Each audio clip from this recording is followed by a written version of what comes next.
boys. You paid the O'Driscoll boys. I made it right with you, I swear. Well, then. What you staring I guess at? you forgot Move about along. the interest.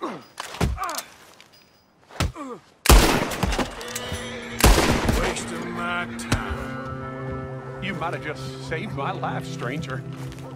You're a gentleman. Well, howdy, ladies and gentlemen. It certainly has been a while, but I'm happy to welcome you back to this Wild West episode of Larks Lamentations, as we look into the western tragedy of the Red Dead Redemption series, specifically as we look into the Vanderlinde gang, that illustrious, yet infamous, lovable band of outlaws. So put on your cowboy hat and load your big iron, for we are going to figure out what went wrong in the tragic demise of the Vanderlinde gang. Sorry, I won't be doing that the entire time, just want to get a heads up. But yeah, been looking to do this for a while. It's been a couple months since the last time I uploaded one of these. Sorry about that. But anyway, we are going to be taking a look into the Vanderlinde gang from the Red Dead Redemption series. And specifically, what went wrong. So, as normal, I think it's only appropriate that we do a little background into this. So, the Vanderlinde gang is a band of outlaws in the waning days of the Wild West, led by one Dutch Vanderlinde, the namesake of the gang. Now, the gang is a small band of outlaws, but very infamous, for they pride themselves in being a little different from the common thug, like them damn old Driscolls. We're bad men. We ain't them. As they have something of a moral code, which is kind of vague, I know, but it's not exactly a written code. Anyway, more on that later. The gang was, of course, started by Dutch and Hosea. Ironically, it started when they both tried to rob each other, or rather rip each other off, outside of Chicago. And they decided they liked the cut of the other's jib. From there, the gang grew, with Dutch seeing himself as something of a mentor figure. Dutch would often take in orphans and teach them to read and write, while bringing them around to his way of thinking. Many of these young boys would wind up joining the gang, such as John Marston and Arthur Morgan. I guess the Dutch Vanderlinde Finishing School has some strange graduates. That it does. As time passed, the Vanderlinde gang would operate all across the western United States and occasionally moving into the southern U.S. as well. Now, moving from place to place, taking money from wherever they went. On occasion, they would actually help people, though. For a time, it seemed that the Vanderlinde gang could do no wrong, and then it all fell apart one day in 1899 in a town called Blackwater, at the behest of one of the newer members of the gang, Micah. A lot more on him later. Well, when I fall, I don't want no fuss. When you fall, there'll be a party. Some of the Vanderlinde gang, led by Dutch himself, tried to rob a riverboat next to Blackwater, but the plan went south fast and turned into a bloodbath, with innocent people getting caught in the crossfire and some of the members of the gang being killed or captured. The fallout for this botched job forced the rest of the gang to flee to Blackwater for the safety of the mountains, and that gets us to the start of the gang. I ain't had time to ask.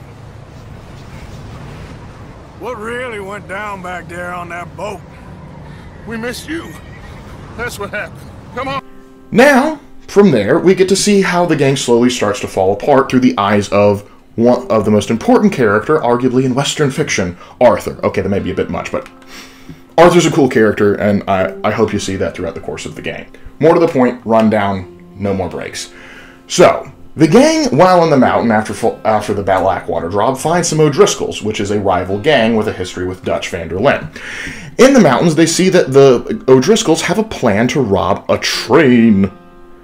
And anyway, the gangs go and do what they do best, shoot up the O'Driscolls and decide, you know what, we're going to rob the train for ourselves. Unfortunately, though, this train belongs to the infamous oil tycoon, Leviticus Cornwall. And let's see, Cornwall, how do you feel about this? Nah, you're a big guy, you wear big breeches. Let me guess, you're going to take this on the oh, he took this personally. Oh my, he took this personally.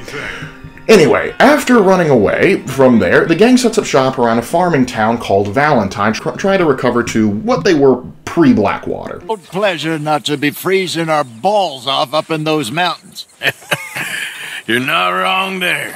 And they also went to go rescue some of their other members, like Sean, and regrettably Micah, who got into a tussle in Strawberry, and then reduced their carbon footprint via blood. Regardless, that's kind of what you do in Valentine until you get shit. Oh, by the way, right, almost forgot. Strauss has you do loan shark work. Eventually, the Pinkertons, hired by Cornwall, go to track down the gang, and the gang flees south to a town called Rhodes. While there, they get involved in an old plantation feud with a family of Greys and a family of Braithwaites, in the hopes that they might be finding some lost Confederate gold. Oh, and Strauss also has you do some more loan shark work. Anyway, not only do you find gold, Sean gets killed, headshot, and Jack is kidnapped. As you can tell, things are only improving from here. After one glorious revenge scene later, Sherman, is that you? The gang finds out that Jack was given over to Angelo Bronte, an Italian mafia crime lord in New Orleans. I mean, Saint Denis. You're in a strange land of papists and rapists. You know, it's not exactly a carbon copy of Western United States. There's some differences, even from like which politician's in charge. Regardless, hey, so the gang heads over to Saint Denis and to make contact with Bronte and to do more loan shark work. Again, man, this work is making me sick, literally. But more on that later. The gang does get Jack back relatively easily, but of course this is because Bronte betrays them. Dutch goes crazy, or crazier, depending on who you want to talk to, and murders Bronte. Then Dutch has the boys rob a bank. It goes south as the Pinkertons are there, Jose and Lenny get gunned down, and John is arrested. Dutch, Arthur, Charles, Mike, and Javier flee on a boat to Guarma. For those of you that don't know what Guarma is, it's okay, it's in-game, it's a little island off the coast of Cuba. While on Guarma, they got captured and break out and fight an ironclad. That's neat. Then they get back to America and reunite with the gang, and oh hey, the Pinkertons joined in on this. Hey, they brought a machine gun. The gang then moves north with Dutch and refusing to rescue John, who got captured, and getting more and more friendly with Micah, the source of all bad ideas. Arthur and Sadie then decide to go AWOL and rescue John on their own volition. Dutchy, of course, gets pissy about this because, well, he doesn't have any faith. Have some goddamn faith! Arthur and John get more disillusioned with Dutch because of this. Dutch goes off the rails, kills Cornwall, and gets involved with a tribe of Indians and gets them into a war with the U.S. Army. That's going to end well. And oh, we do more loan shark work. You know what? Screw that. Moneylenders, am I right, fellas? Anyway, later Dutch leaves Arthur and John to die on two separate heists and abandons Abigail to the Pinkertons. I can't pronounce words in my own language. How do you think I feel? About the same as you. I'm sorry to hear that. Arthur and Sadie go on to rescue Abigail and kill the Pinkertons and find out that Micah was the traitor the whole time. Wait, the homicidal man can't be trusted? Wow, will wonders never cease. What a twist! Anyway, Arthur confronts Dutch and, oh, John's back. Hey, that's great. The gang breaks up and all side with Arthur and Dutch. Arthur, sick with consumption, tuberculosis, helps John escape so they can have a normal life and fights off Micah as Dutch abandons Micah himself. Arthur dies being a badass, assuming you do the high honor method, which, please do. It's worth it. I know. Low honor's fun, but please, be a good boy. For me. Actually, no. Don't do it for me. Do it for Arthur. Anyway, fast forward 8 years, John is trying to lay low and make a new life for himself. And he, and then he kills Micah and gets married. All in all, a successful Tuesday. Whew, that was a lot, but what a ride, seriously. Again, I cannot iterate enough. Play the dang game. It's a great Western. But anyway, I'm not just going to gush about the story and how great the characters are. Well, actually, we will talk about the good characters. But we do need to talk about where it all went wrong. So two things really screw up the gang. Well, there's more than two things, but two broad things. One, gang cohesion, and two, Dutch stupid plan/ego. So let's look at the gang first, and this is going to take up a good bit, because the Vanderlinde gang has a lot, is quite large, and every single character in the game has a name, a backstory, and wants and desires and all that jazz, because they have this trait of being what we call well-written. Anyway, let's look at the problem. So the gang, for the most part, does work well together. For all intents and purposes, they seem to be something of a ad hoc family unit, but still a dysfunctional family. The gang has a lot of tension and dead weight. Let's break down every character and see if they're pulling their weight, or if they should be kicked out or worse.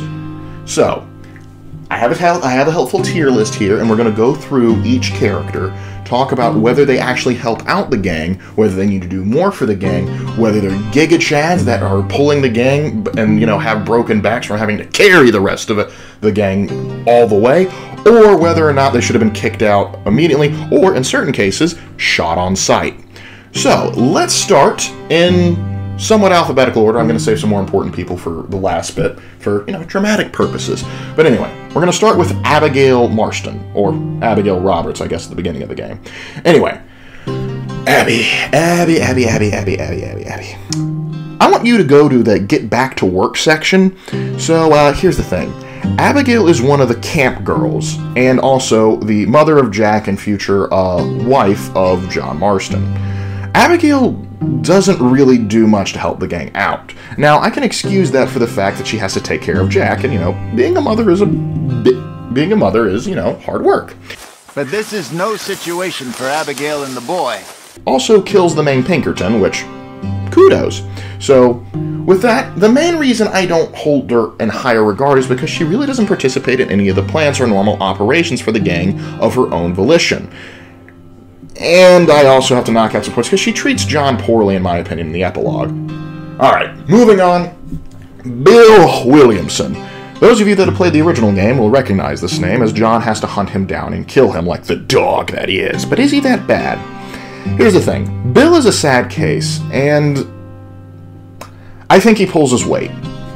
Like I said, we're judging this off of Red Dead 2, not Red Dead 1. But anyway, Bill is a very short-tempered man who doesn't really know how to express himself. Who did you call a goddamn drunkard? Some shit.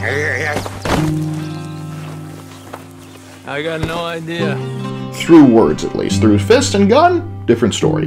This, of course, naturally leads to violent outbursts. Bill has had a rough life. His temper and outbursts got him kicked out of the army, and he's been searching for a place to belong ever since.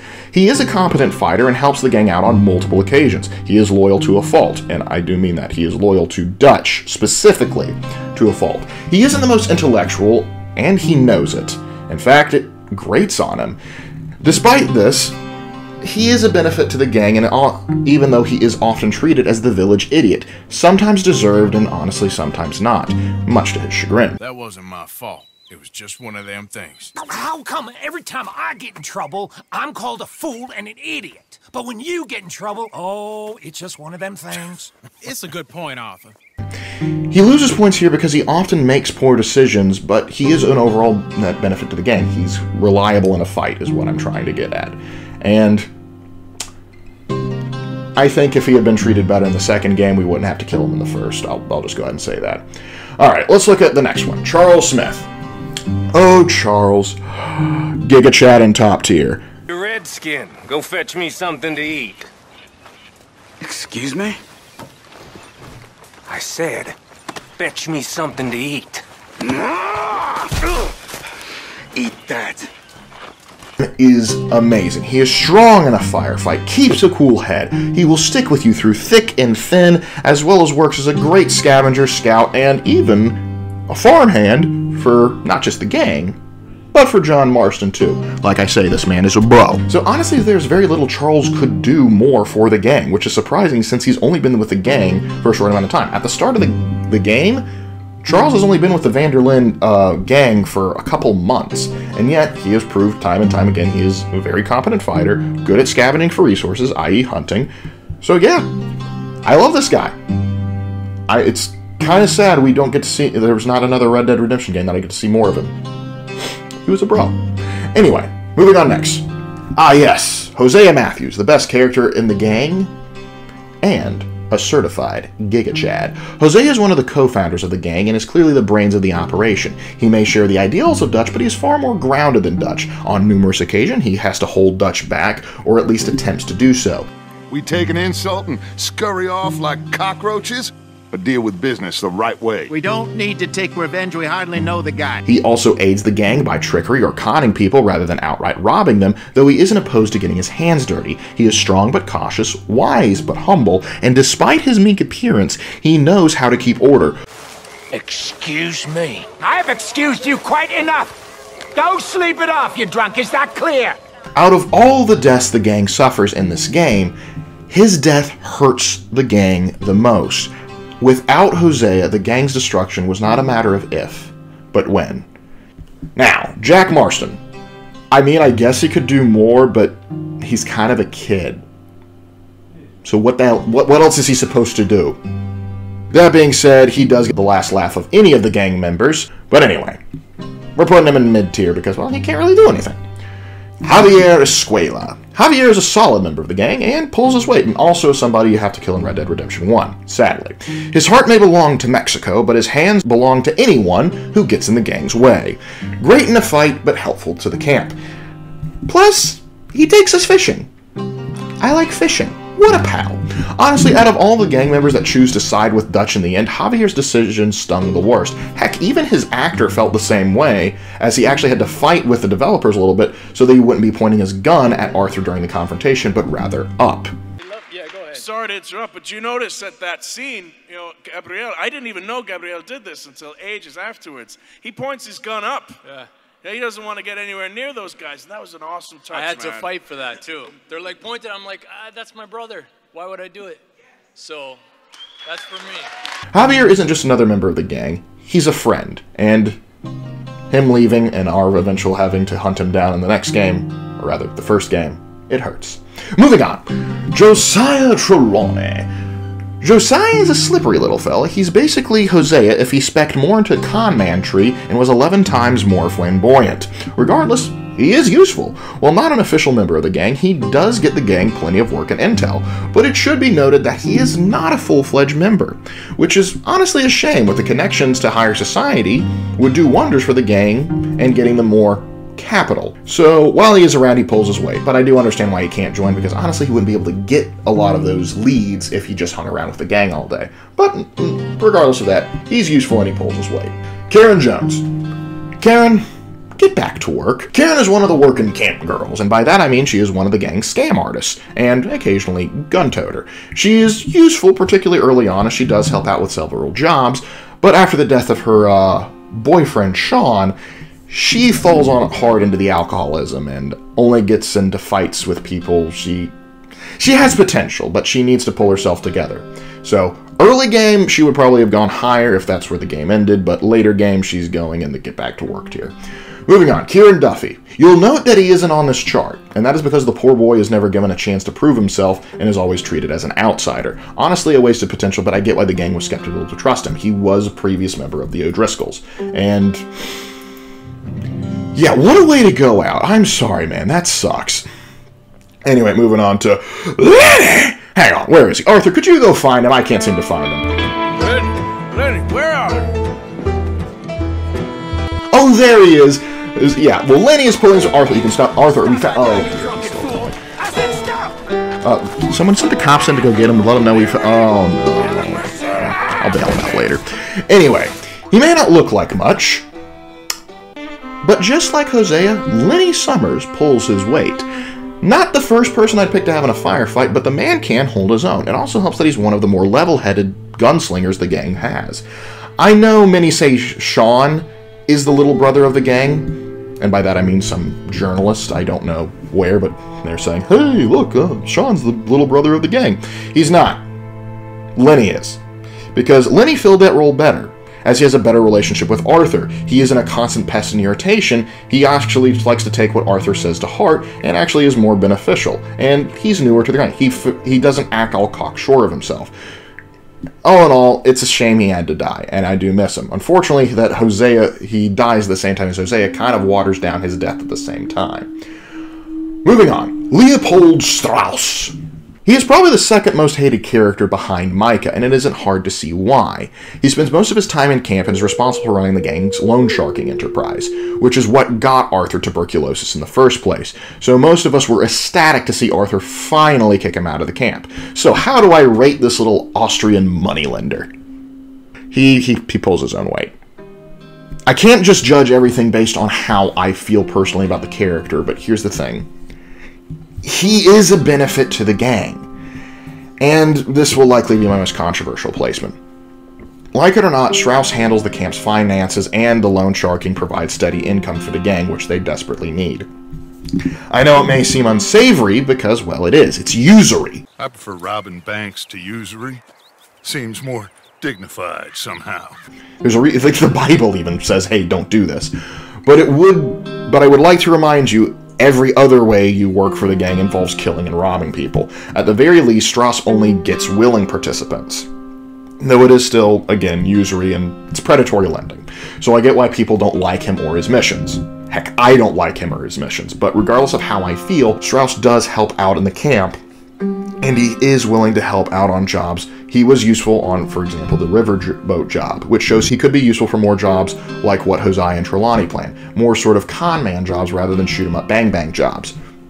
Plus, on top of that, after being kicked out, he is captured by the Pinkertons, and he dies in captivity.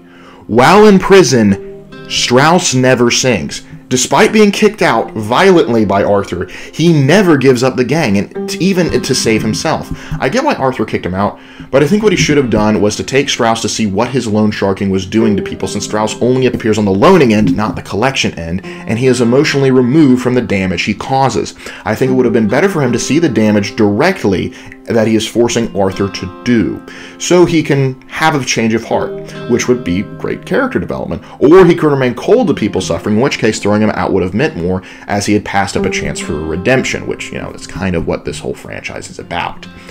Moving on before I get shot for this take. Mary Beth Gaskill. What a name! When's the last time you met somebody called Gaskill? Anyway, Mary Beth, well, she does what she can. We'll put her in middle tier. She is a talented pickpocket and a thief, but gameplay doesn't really reflect that. She does provide a few leads for the gang, but often doesn't do much, in part of the fact she's forced to stay in camp for safety reasons, as unlike Karen, she isn't as big a gunslinger. That being said, I do enjoy the time she spends with Arthur, as she does genuinely seem to care about him. Moving on though, Molly O'Shea. We're putting her in the she can get the hell out of camp. Molly is here only because she's Dutch's lover. She does nothing for the gang except for irritate other women in the gang. Good morning, and Arthur. What is that supposed to mean? It means go away. Just who do you think you are saying them things about me? I'm the dumb strumpet. Now get lost. Look at me. Look at me. You little... Damn you. And you be careful before you hit me again, you goddamn moron! And she also gets herself killed because she had the bright idea of going directly to Dutch and the gang and tell them to their faces that she ratted them out. She actually didn't, but she still poked the bear and got mauled. Or shot by Mama Bear.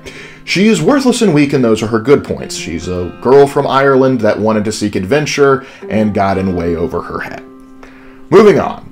Mr. Simon Pearson. Mr. Pearson is a former Navy man turned to cook for the gang. He has one of the cleaner records of the gang and actually does manage to settle down and start a family in Rhodes in the epilogue. That being said, though it may not seem like it, he pulls his own weight. He may bitch and moan, but he still cooks for everyone and will craft for the gang if given the materials.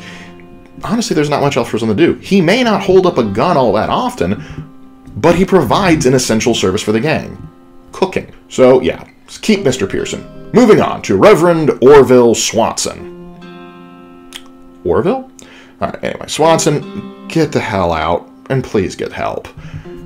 Okay, Swanson was a minister that actually had a congregation, but started to deal with pain, so he started taking morphine and got addicted to the narcotic, and to alcohol as well. He ultimately adds nothing to the gang. He adds nothing, even when he cleans up his act. And he only gives some moral advice, which I guess nice, but we already have a priest and a nun in Saint Denis that do that better. Later on, he will go off to New York to found a new congregation. He should have left to go there. He should have left and gotten help there from the start, but, you know, what are you going to do? Sadie Adler.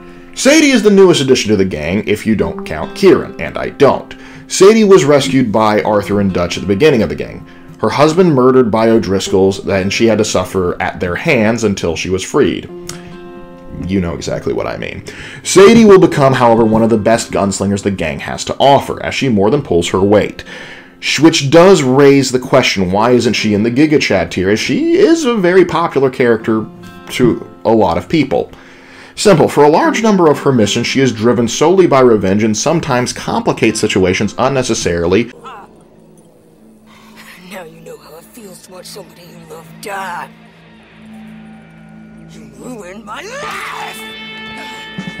Die! Die! Die!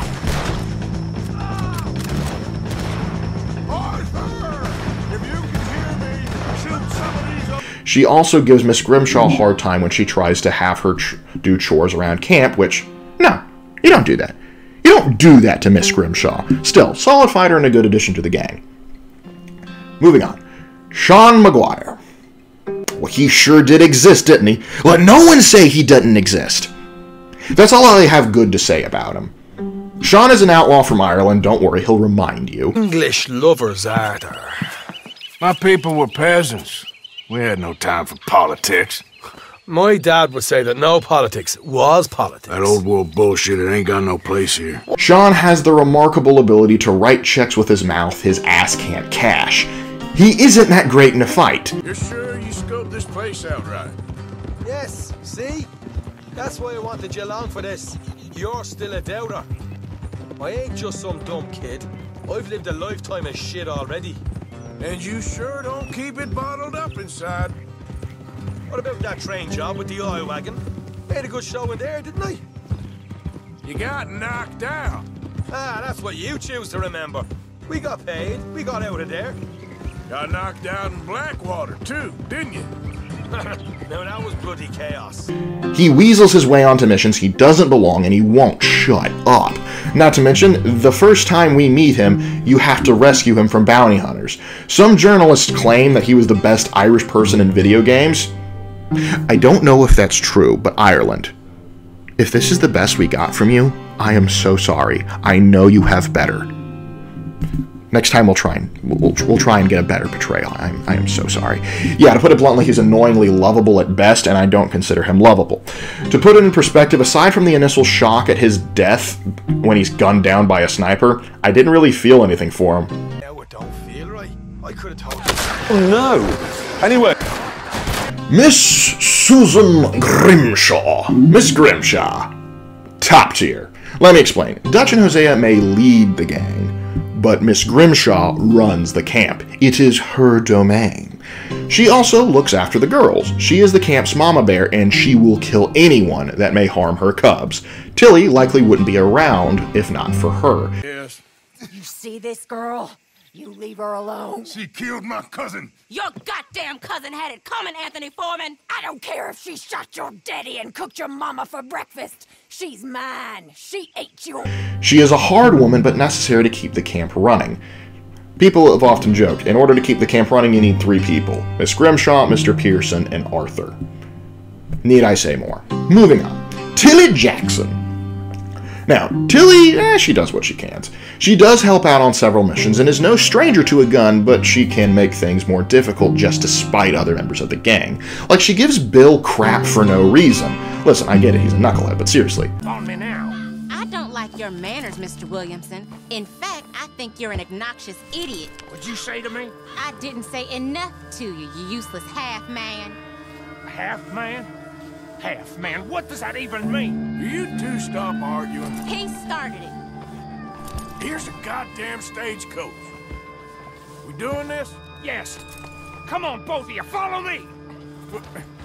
What's the plan? There's been a change of plan. Yes, you act dumb and get them to stop. Yeah, if she had done what Bill asked, the job would have gone far more cleanly. But she is a help to the gang, and she does look after Jack towards the end of the gang, so she's good. But there is room for improvement. Hey, look at the bright side. In the epilogue, she gets to settle down and have a kid. Uncle. Uncle can get the hell out. He is worthless. He, on occasion, gets a lead, but he is more often than not worthless to the gang. He did nothing in Game 1, and that didn't change in Game 2. The only redeeming quality to this parasite is that he goes down fighting against the army in Game 1. But the gang should have kicked him out years ago. And yes, I know he helps out with building the homestead by recommending to buy a pre-bought house, but he still doesn't do any work. But I know you love me. Desperately. You're my favorite parasite. No. Ringworm's my favorite parasite. You're my second favorite parasite. Very funny. I lied. Ringworm. Then rats with the plague. Then you. Shut up. Moving on, John Marston. John is a Giga Chad and a protagonist in 2 games. It helps being that one of the characters we do get to play as. He obviously is able to hold his own in a firefight. He helps the gang out and really only decides to leave the gang after Dutch betrayed him and is left for dead twice, and Arthur convinced him to leave as well. John is a hard man, but he cares for his friends and family, and his only fault is that he needs to take swimming lessons. I can't swim. You can't what? I can't swim. How old are you? 6.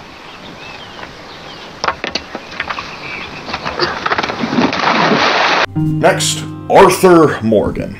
One of the best characters in fiction, right up there with Hosea. Seriously though, Arthur is the heart and soul of the gang. He is what you make him, literally.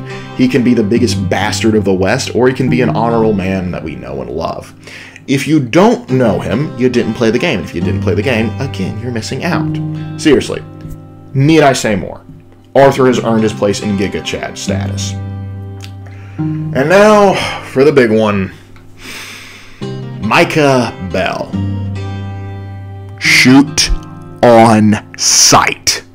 I don't think I have to explain myself, as most people who have played the game developed a healthy hatred for Micah Bell relatively early on, which thankfully his actor Peter Belmquist takes in stride. I despised and really wanted to punch in the face. Thank you. When I was on the controller and got up on that hill, I was just like, you. Like, Yeah, it was just yeah. like, it was just like that. Thank you. That's how I felt when I played the game. Yeah. It was weird. Really meta, right? Yeah, no, I shot myself in the face, and then I'm in the bathroom and I going, what have I done, you know?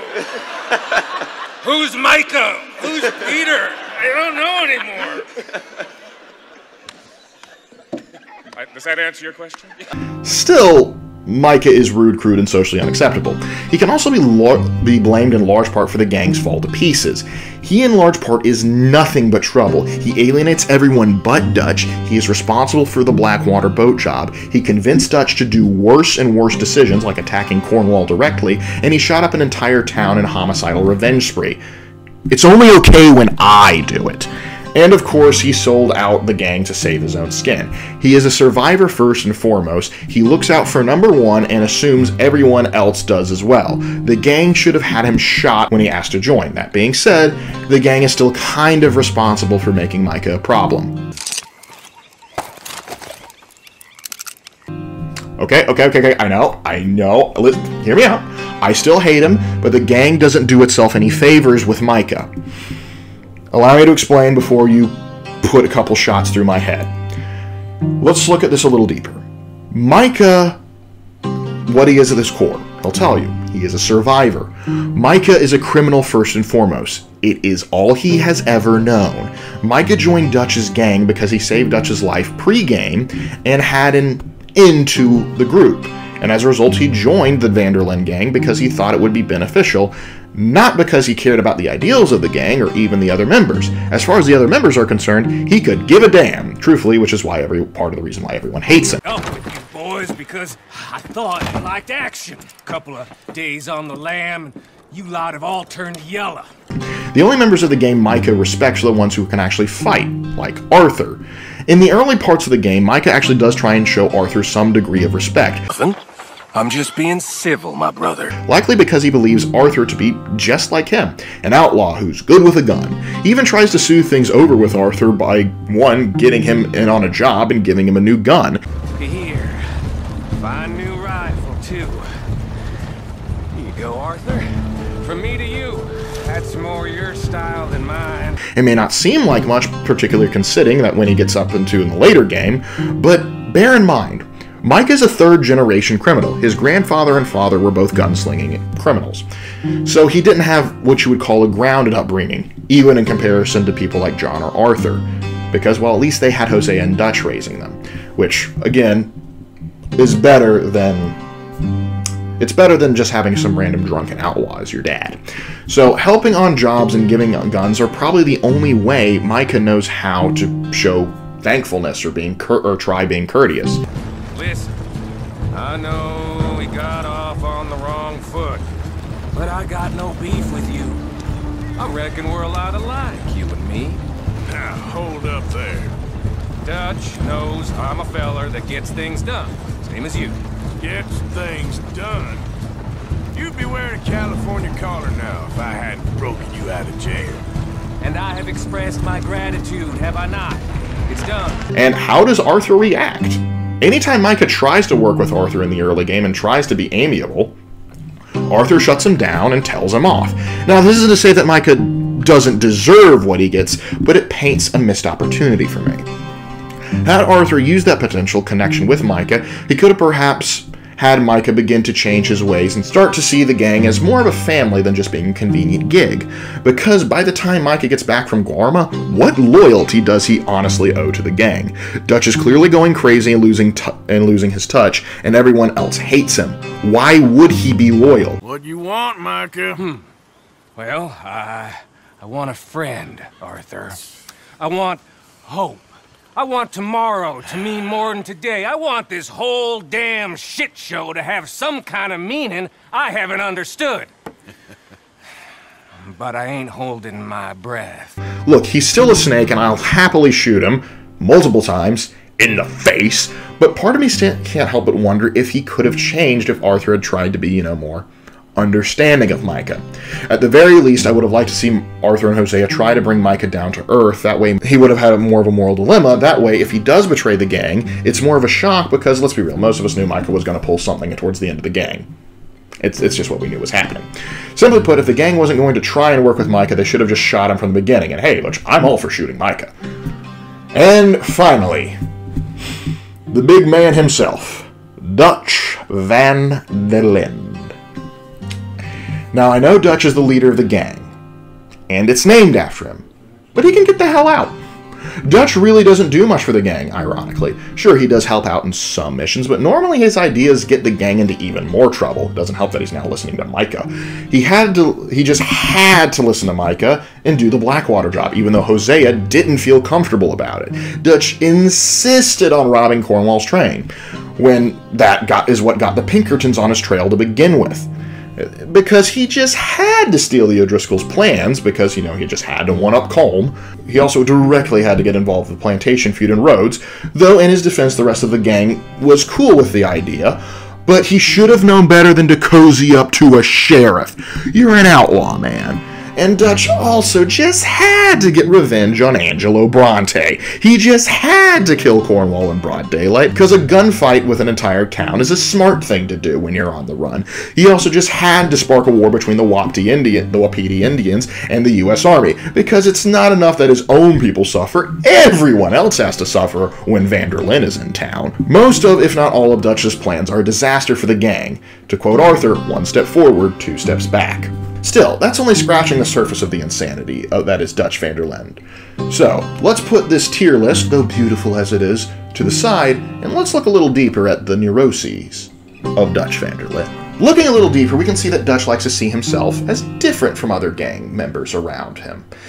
For you see, he partakes in theft and murder, but not just for himself and for his own enrichment, but for a purpose. Dutch has a code. Again, this code is what you more call guidelines more than actual rules, but clear rules that Dutch established he is more than happy to throw aside, like his ban on revenge, or murdering innocent people. Dutch envisions himself as some sort of grand revolutionary, a great philosopher, a man destined to lead his followers to the promised land free of the corruptions of the civilized world. However, this is a pipe dream, and I think part of him knows it. Dutch may not like to admit it, but he is not any better than the other people that, like Colm O'Driscoll or any of the other gangs you run across. He enjoys the acts of violence and mayhem he causes. His goals, which his violent actions are a means to an end for, but rather they are a justification for his violent actions. Dutch's ideals were also created with the added benefit of motivating people under his command. To give a purpose to the madness is just another one of Dutch's actually more successful plans. Speaking of which, let's talk about those plans, and why I don't have any faith in me. Dutch has long-term and short-term plans. Let's address the short-term planning first, and then we'll get into the long-term catastrophe. His short-term plans involve going somewhere, robbing them, and then getting out before the authorities figure out what the heck happened. And for a time, these plans worked okay. And in 1899, it seems that time had run out for them and the gang, as none of Dutch's schemes seemed to work as he planned. Now, this is a problem as Dutch's long-term plans rely on the success of Dutch's short-term operation. Had Dutch's plans worked in the first place, they wouldn't have had the Blackwater incident, and they could have moved towards a long-term plan, which, though, let me explain. The long-term plan isn't great. You see, Dutch dreams of gaining enough money and capital for the gang to buy land out west or somewhere overseas to live free from the corruption of civilization. You turned into some clock-watching city boy. What's the urgency? We need to leave, forever. We've been doing well, making money, but for us all to leave together, we need enough for a boat. Now, I found a friendly ship captain. He's willing to take us to Australia or Tahiti. We just need to pay for passage and give him money for land when we get there. No questions asked. We will disappear. But this is, again, a pipe dream. And the real opportunity for the gang to do something like this got slimmer and slimmer as the years passed by. As the gang became more and more notorious, the chances of them slipping out into land out west becomes less and less likely. But here's the best part. The plan was never actually going to happen. Even if all of Dutch's wildest dreams came true, he was never going to settle in the middle of nowhere out west, and I can prove it. The gang has been operating since the 1870s, late 1870s. Now, we don't know exactly when their plan to buy land became an alleged end goal, but still the gang has been operating in some capacity for roughly 20 years. Now, in that time, they could have bought plenty of land out west and settled down, because land out west wasn't as expensive as it was today. For example, I found in my research that in 1882, the going rate for land in one Texas county went for, on good land, between $7 to $12 per acre. I'm going to repeat the per because it bears repeating. $12 per acre. Now, obviously, the price of land is going to fluctuate over the years and from one state to another. And this 1882 price is 7 years before the start of the gang. But let's try and crunch some numbers for a second, shall we? We have a gang that is about 23 members strong. So let's say you get 5 acres per person, so each person has enough to live on and then some. So that's about 115 acres. Assuming inflation and other factors, let's bump the average price from $12 to $15. That total comes to $1,725. So if the gang got $2,000, they could buy all of the land they needed and then some. Heck, pump up the number to $3,000 and they could buy most of the animals, cattle, and seed they would need. And, as many people joke about, Arthur alone comes across far more than just $3,000 in his travels in 1 year. Heck, I think it was running around with about, $6,000 in cash at one point. It also doesn't help that John Marston proved that this could be done on a smaller scale in the epilogue of the gang. Simply put, with how the game treats money acquisition, it makes very little sense that the gang couldn't acquire enough funds to move out west in the 1880s or even in the 1890s. So why didn't they move out west? Simple. They didn't want to. And by they, I mostly mean Dutch. Dutch talked to the gang about how they were going to go out west and find their dreams, but he never really truly thought about pursuing it. Dutch enjoys the life of an outlaw. For that matter, so do a number of the gang. Hosea himself said that he tried to get out, but he couldn't. He was drawn back into it. So much like Hosea, Dutch is very much in love with the idea of being an outlaw, that they never really considered settling down until everyone in the country wanted him dead and it was too late to slip away. In truth, the way Dutch would have wanted to settle down isn't as a man peacefully living in the country. Look at what Dutch wears alone. Does this look like a man who wants to settle down and relax in a nice farmhouse in Wyoming? No, Dutch would have preferred to settle down like Angelo Bronte. That is part of the reason why Dutch wanted him dead. It wasn't just revenge, it was envy. Bronte had everything Dutch wanted: power, respect, money, and most importantly, his thumb over the local government. This, of course, is a problem that compounds on itself. As Dutch now fails to try and piece together a long-term plan like Tahiti, many of his followers started to question Dutch's moves. And Dutch can't stand this doubt because he knows he actually is just flying by the seat of his pants, and that his crew has actually every reason to start doubting him. Problem is, Dutch has styled himself as, again, a wise man, a teacher, and a gentleman thief, who has figured it out, including life. But now that persona and of a philosophical mastermind is actually falling apart. No longer does he seem to have all the answers, and some of the members of the gang now realize it. And if he's afraid that if they see him as the charlatan he is, we've now sort of analyzed what's wrong with it. So how do we fix it? So first, let's trim the fat of the gang. Shoot Micah immediately, because, well, if he isn't allowed in, a lot of problems are automatically solved. We're also going to have Dutch either take a chill pill, or better yet, have him die early on in the game, like at Blackwater, and have Hosea and Arthur assume direct control of the gang. And for good measure, we're going to throw Molly and Uncle out. So, yeah, we just need people that carry their weight. So, here's how this is going to work. Here's how we're going to officially rewrite it. we can't just say these characters never existed, so let's just say Micah successfully convinces Dutch to go on the Blackwater job. However, as a result, not just the brothers die and the Short and Sean gets captured, but rather Dutch and Micah die in the gunfighting. So as a result, Arthur and Hosea are immediately put in charge of the gang as they flee into the mountains to sort of wait for things to cool off. Now, while they're in the mountains, Hosea is never going to be as adamant about going after a train, though when they find the plans, you may have some members like Bill or Javier recommend this, but Hosea is going to tell them to calm down and not do that. And because they never attack Cornwall's train in this timeline, the Pinkertons will never get on their trail, and if you recall, that's the main problem they have. You had a detective agency as determined as the Pinkertons hunting them. So, along with that, you only have to worry about the local law enforcement. Not to mention, with Dutch being dead, the assumption is going to be that by the law is that most of the gang will disappear. Remember, the big one they all want is Dutch. Arthur, John, and some of the other gang members might have individual prices on their head, but not enough to the point that they were actively hunted by larger organizations. At least, not yet. So from there, the gang can work on doing smaller, less notable jobs once they get out of the mountains near Valentine and even move down south into Rhodes. When focusing on smaller jobs, typically led by either Hosea or Trelawney, they can start to wait for the coast to clear around Blackwater. They can then spend a less conspicuous member of the gang like Mary, Lenny, or Pearson to collect the money in Blackwater.